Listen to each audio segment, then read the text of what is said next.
Okay, so let's remember what we were saying yesterday. Yesterday, hopefully, I was able to convince you that if you have a general linear dynamic system, for that system, we can write the transfer function in this form. So that means the transfer function will always be in the form of a ratio of two polynomial functions. Okay, so for depending on what system we're talking about, these coefficients will be different, obviously, and these powers, the maximum powers you have, will be different. But nevertheless, it will be in this form. Okay, and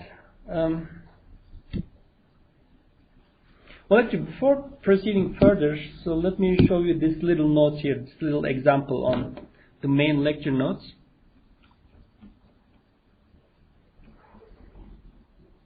Okay, so if you look at the main lecture notes, you will see this sentence here. For real-world physical systems, m is always less than or equal to n. M is the highest degree of the numerator polynomial, and n is the highest degree of the denominator polynomial. And we're saying that m is always less than or equal to n. And this is true for all physical systems. And the reason for that is if you have a system for which the transfer function has a numerator degree that is greater than n, so maybe I can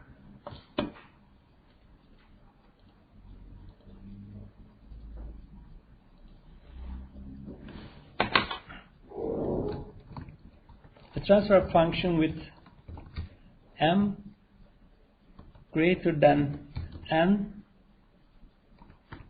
corresponds to a system where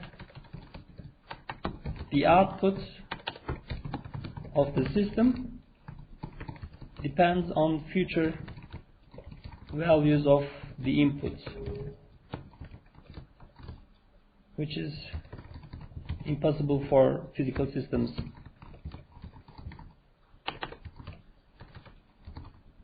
So that means like an aircraft starts maneuvering without the pilot giving the input. So obviously that doesn't make sense. But mathematically, that corresponds to a system where the output of the system depends on future values. And so I don't know if this example is good enough to convince you of that, but let's take a look at this example. So let's take a look at this system of, this is just a simple integrator.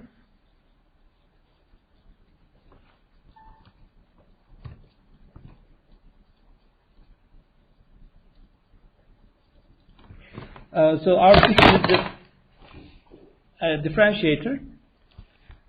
So the output of the system is equal to the time derivative of the input signal. U is the input signal.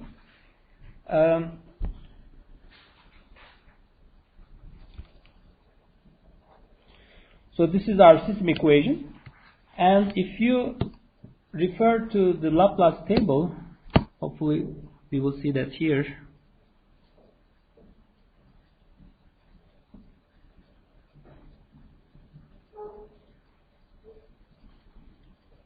Well, I don't see it here in this table, but we know that the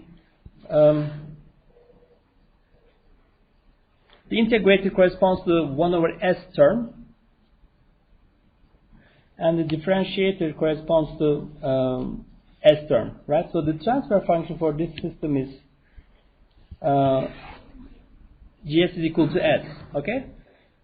So for this differentiator system, the transfer function is equal to s. And if you look at this, this is a rational polynomial. The numerator polynomial has degree 1, but the denominator is just 1, right? So the degree of the numerator polynomial is 0. So for this system, that condition is violated. M is greater than n. But if you look at what a differentiator does, the differentiation, if you consider the definition of the differentiation, it needs this value as tau goes to 0, but still it needs a value from the future. So that's again, it's not a very good example, but so from here you see that for a perfect differentiation you need to know the value of the function in the future. but in general, if you have a transfer function for numerator degree greater than the degree of the denominator, that means you have a system that requires input from the future. So anyway, so that's why all the systems you will see in books or in exams or in homeworks, you will see that the denominator has a greater degree, and that's because we will be talking about physical systems.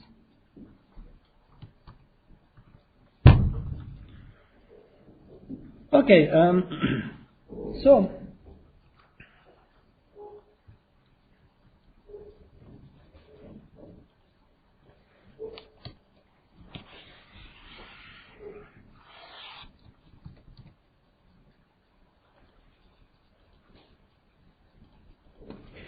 to find the output of a system to an external input applied, we will have to first find the output in S domain using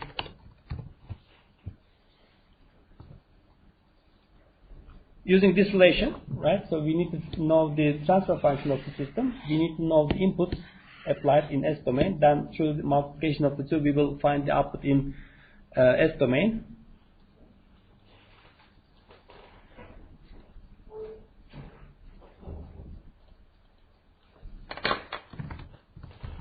To find the output of a system to initial conditions, we will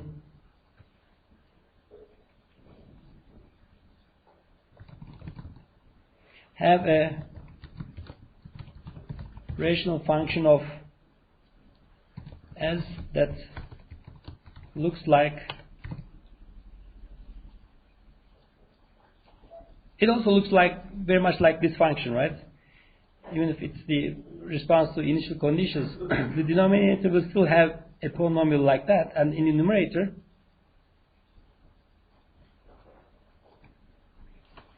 here we will have another polynomial of S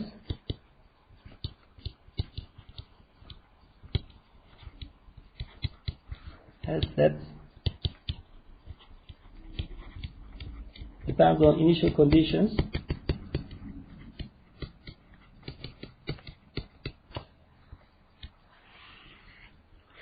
So in both cases, we end up with a rational function of S that represents the output of the system. Okay, so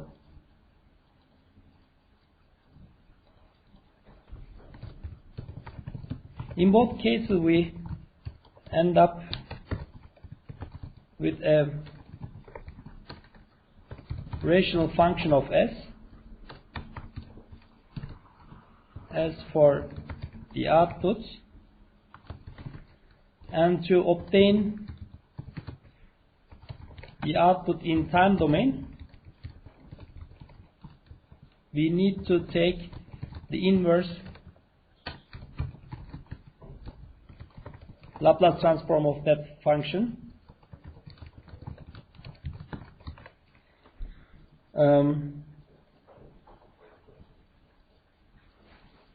And if you remember yesterday's lecture, if you have them both at the same time, if you have both initial conditions and external input at the same time, you just have the combination of the two, right? So you have something like this. This is the transfer function and the input, plus another rational function, and this is the response due to initial conditions. Okay, so that doesn't really change anything. If you have both initial conditions and external input, you still end up with a rational function of S for the output, and you need to take the inverse Laplace transform. Okay, so now it's very reasonable to think about that. It's time to think about how we can take the inverse transform of such rational functions. And as you'll see, it turns out to be a very, very simple procedure, luckily. And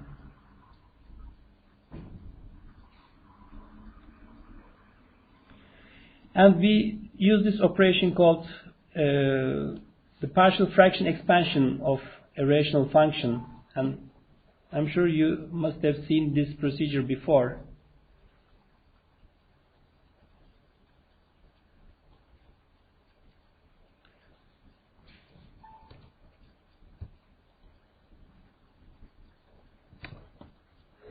So let's now start talking about the inverse Laplace transform by partial fraction expansion.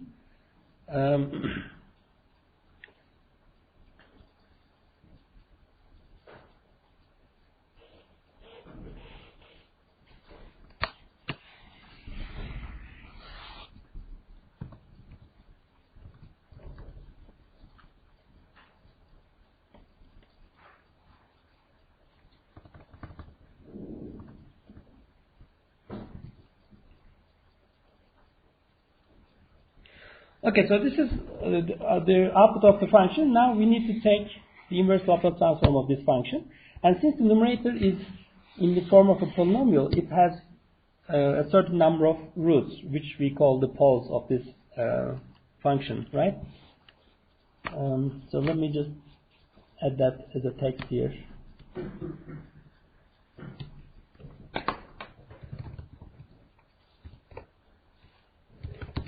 The denominator of the function we need to invert will be in the form of a polynomial, and nth order polynomial has n roots,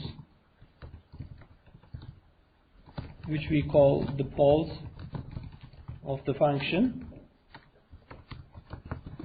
These poles can be real numbers or complex numbers, right?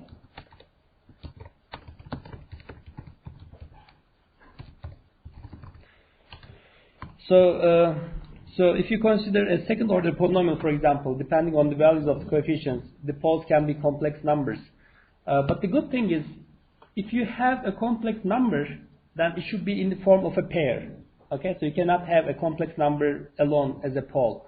And that's because, in fact, this is already written in the previous notes. Let me just copy it.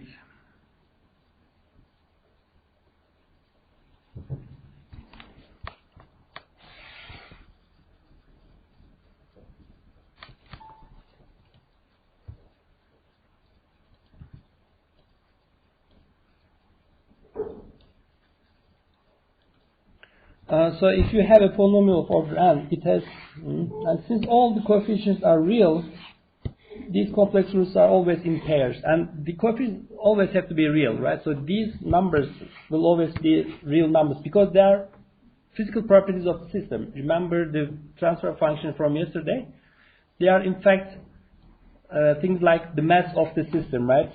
So the mass of the system, or the damper constant, or the spring constant, they are physical properties, so they have to be real numbers. So the transfer function always have real coefficients here. That means the polynomial will have poles. These poles can be complex, but the complex poles have to be in pairs, which means if this is a pole of the polynomial or pole of the function, then its complex conjugate, which is sigma minus j omega, should also be a pole.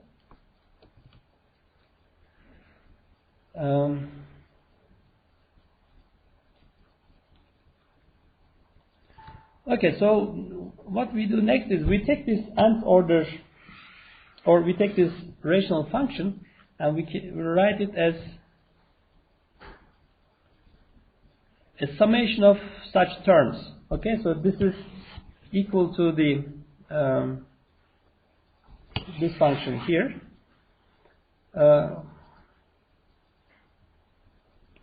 Or maybe before that I should include another step here.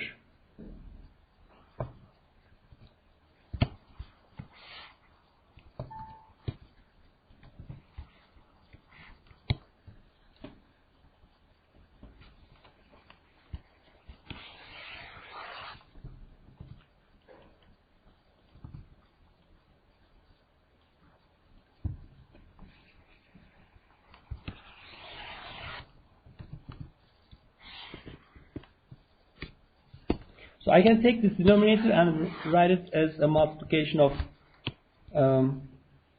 n terms, since it's an nth order system. So there will be a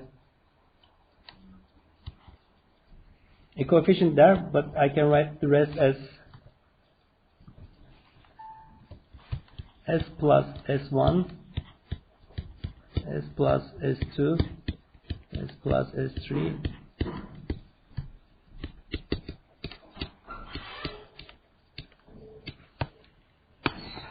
s plus sn. Okay, so these are the poles.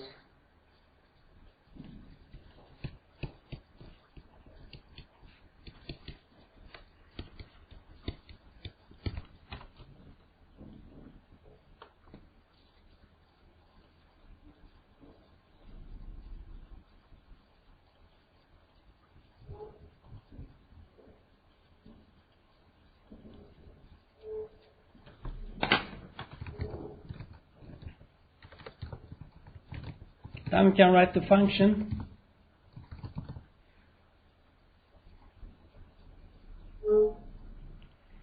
as a sum of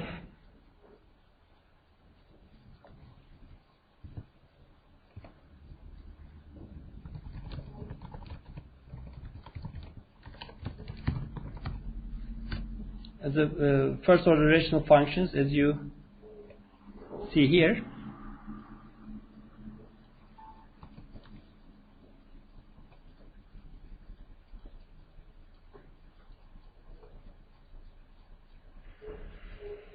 So instead of having this one big rational function with an nth degree polynomial in the denominator, now I have n number of smaller rational functions, with each one having first order polynomial on the denominator. Okay?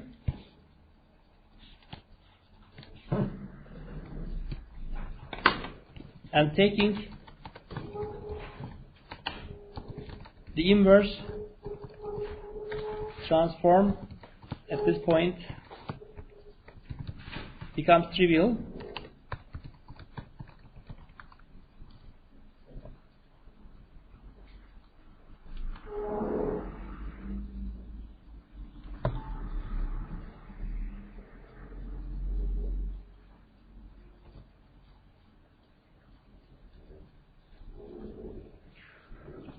Since the inverse of y of s can be considered as the inverse of each of these terms individually, and each one of these terms is inverse is already known. If you look at a Laplace transform table, then the inverse of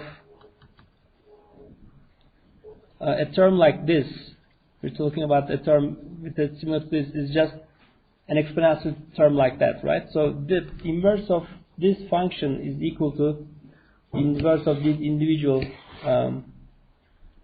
terms, and there are some coefficients here which are directly taken out of the inversion process, and the inverse becomes this function k1 times e to the power minus s1 times b, and you have a bunch of n number of such exponential terms. Okay, so this is the inverse of that function.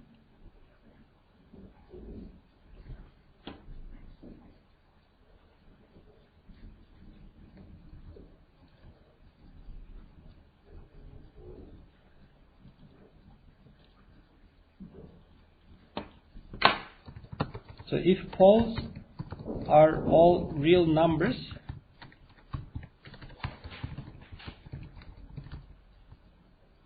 then the inverse function has n number of exponential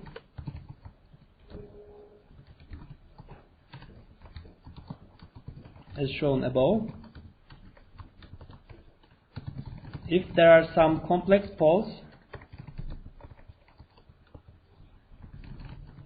there will be complex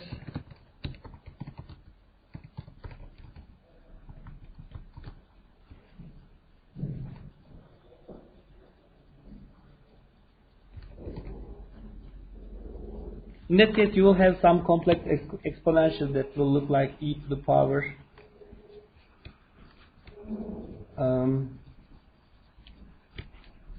minus sigma plus j omega t.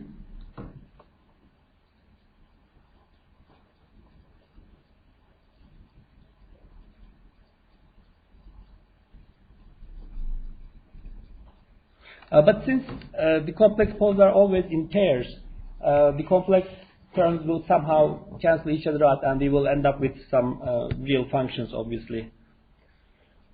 So let me add that as well, and so this will be a complete explanation. Like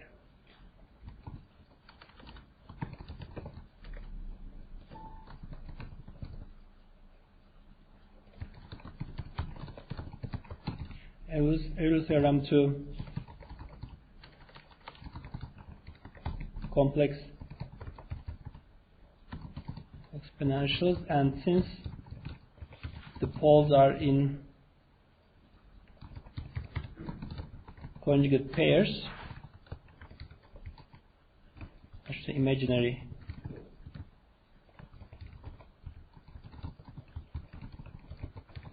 out, and we will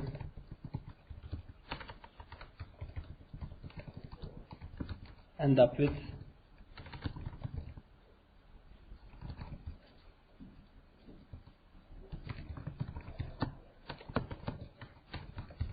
time. Okay.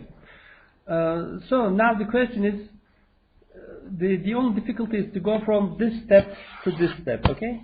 Because once we arrive at this step, then the rest is very easy. We just write these exponentials. It gets a little bit more complex if you have complex numbers, but still the inverse transformation is already achieved at that point. So now the question becomes how we can write this big rational function in terms of some of these smaller rational functions. Okay, so we need to find these numbers. In other words, we need to find what these coefficients should be so that this becomes equal to this. So again, luckily we have some very nice formulas for finding those coefficients. But before that, let's take a look at this example. I think this is before we talk about that formula, let's take a look at this example.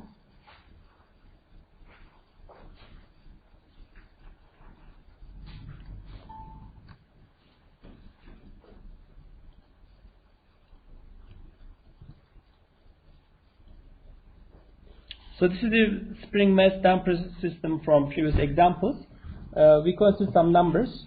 Let's choose these as the physical properties of the system, and we have the initial conditions as these. So putting all these numbers into that function will give us this for the response of the system in S domain. So this is the response of the system. So we need to calculate the poles first. S squared plus 3s plus 2. And you know how to find the roots of a second order polynomial, right? So you can use this formula directly. By the way, I provide this formula in exams. You don't have to memorize this if you don't know already. So the two roots are given by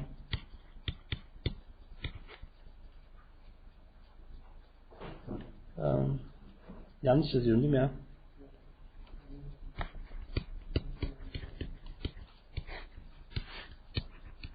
So if you put these numbers, hopefully you find the poles as -1 and -2. So that means this can be written in terms of this product of these two terms.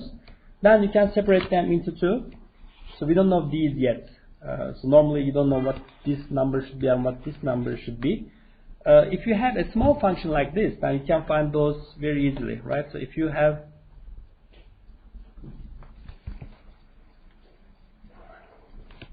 so normally you start with a k1 here and start with a k2 here. So for such a small function, you can find the values of k1 and k2 manually. Right? You just equate these two and then find what k1 and k2 should be. So in this example, it turns out that k1 is 2 and k2 is -1. So from here we can write the inverse transform of that function as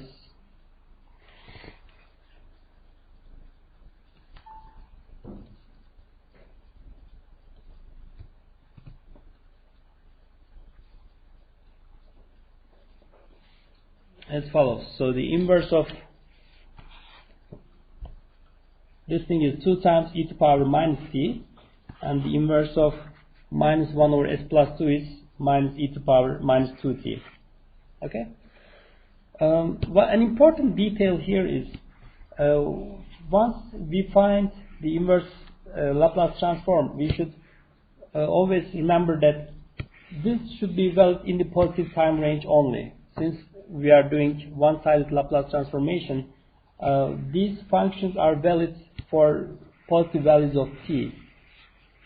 Or we can write this function and explicitly state that this is valid for positive values of t. Or instead of doing that, we can do this. We can write this part and then multiply it with the unit step function. Right? This unit step function will guarantee that the values of the function at negative t values is 0. Right? So these two representations are equal. You can either explicitly mention that this function is valid for positive values, or you can multiply it with the unit step, and that's the same thing. Okay?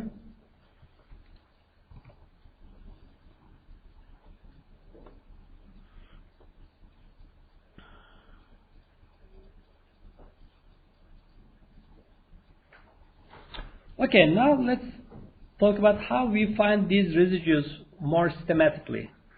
So for this simple system, you can equate this thing to that thing and then find k1 and k2 by solving two equations from there.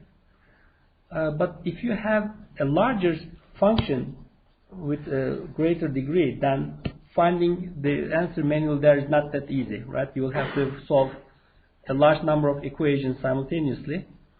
For those cases, we can use this formula. So first start with the case where these poles are simple poles with multiplicity 1. So hopefully you remember this multiplicity business. So if you can write all the poles, well, if all the poles are different, then you can write them as a multiplication of n such terms. But multiplicity means that you have the same pole repeated several times. So if you have S1, two poles at S1, you can write this as S plus 1 squared, right? So this means you have a multiplicity of 2. Now, in the first case, we're assuming that we don't have such poles, that all the poles are simple poles.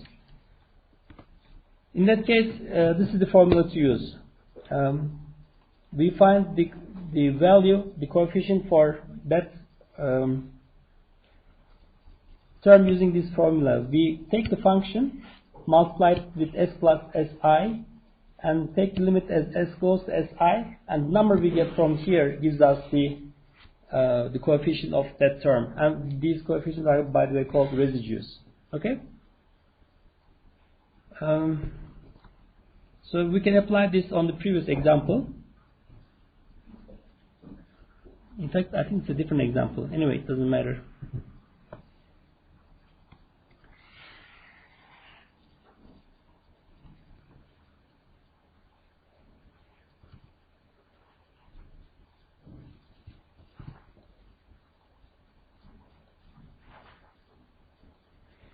Okay, so we're trying to find the inverse of this function.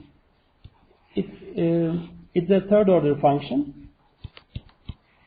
So the first step is to find the roots. So there's one root at the origin since we don't have a constant term, so we can take right s immediately. And then the other two poles are at -1 and -2, so this can be written as like that. Okay, now we have three such terms. Then we have three residues to compute, and these residues are computed as follows. To find the k1, which is the residue corresponding to the pole at 0, in the formula so this is the formula, right? So we multiply the function with s plus si, but si is 0, so we multiply that with s.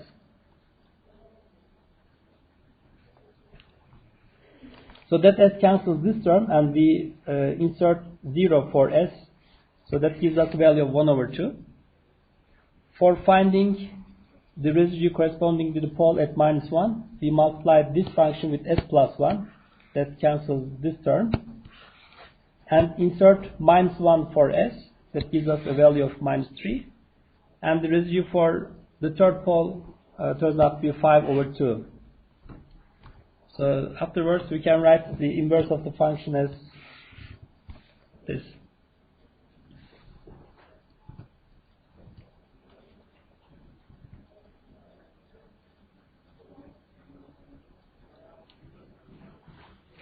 So you will see that in the exam you will most probably like an application of this. So I will give you somehow a function and you will need to find the inverse using partial fraction expansion.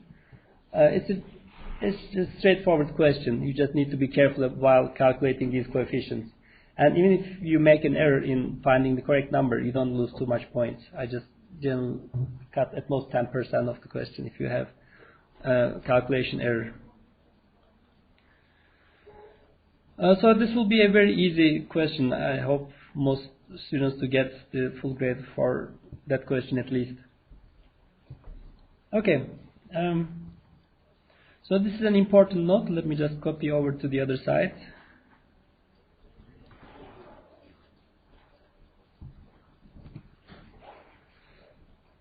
So you can still use this formula for finding the residues corresponding to the complex poles. In which case the residue can turn out to be a complex number, and if that is the case, then the residue corresponding to the complex conjugate of the pole turns out to be the complex conjugate of the residue. Okay. Anyway.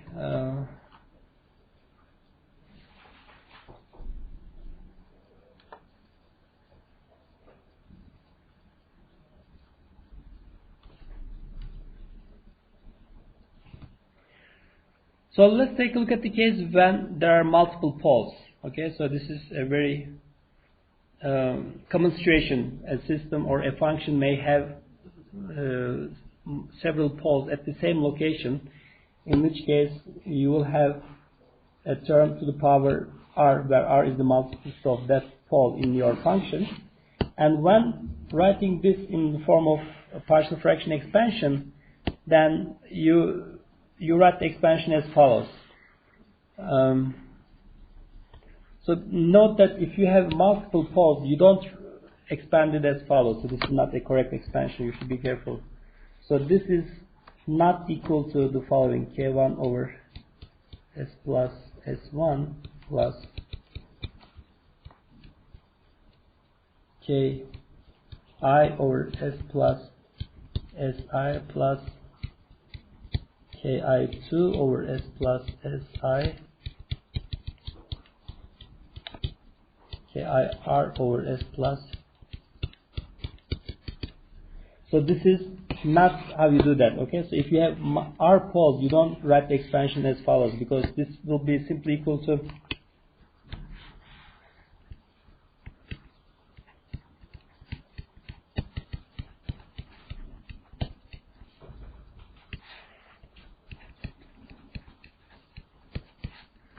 and this doesn't give the correct expansion. In fact, the expansion should be written in this form. So you have a1 over s plus si, but for the multiple poles, you add powers of s plus si on the denominator. Okay. So if you have an nth order pole, then the expansion goes like that, including r terms, and the last term will have s plus si to the power r on the denominator. Okay. So let me just state here, not correct.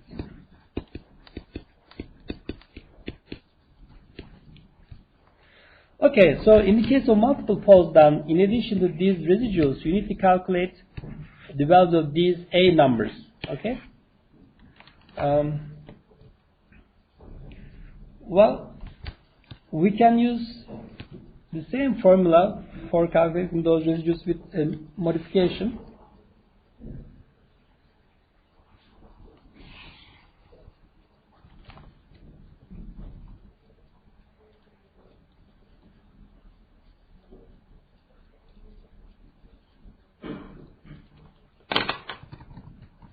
Residues for the simple poles. are calculated as before.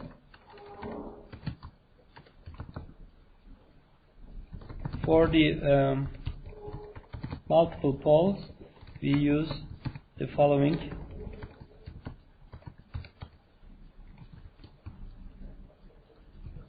formula.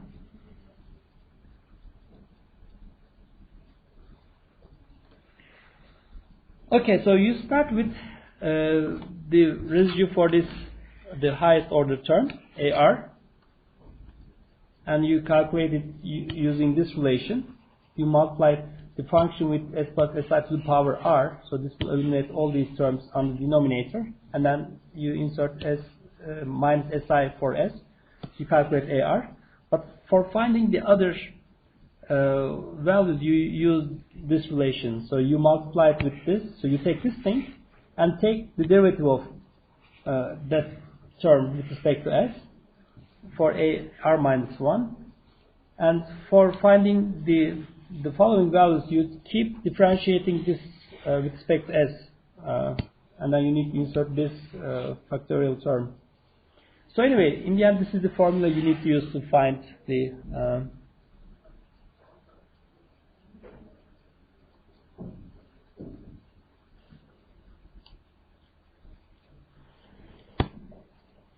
So now I'm thinking about whether you should know this formula in the exam or not. So this is a kind of thing that I don't expect normally you to memorize. So perhaps if you need to use this formula in the exam, I will somehow give it to you, or I will. So anyway, what I'm saying is don't worry about memorizing these formulas for the exam.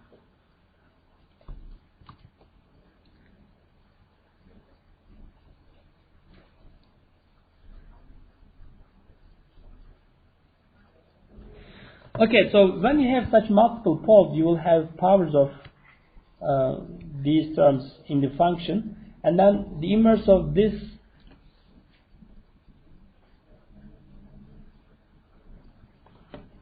can be calculated or can be obtained using the Laplace transform table.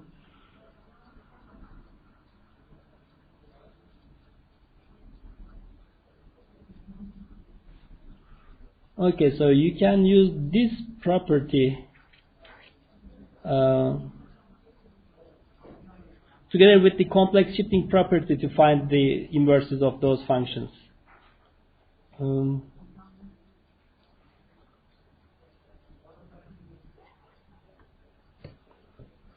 So anyway, so our time is over, so let me stop here. We can continue.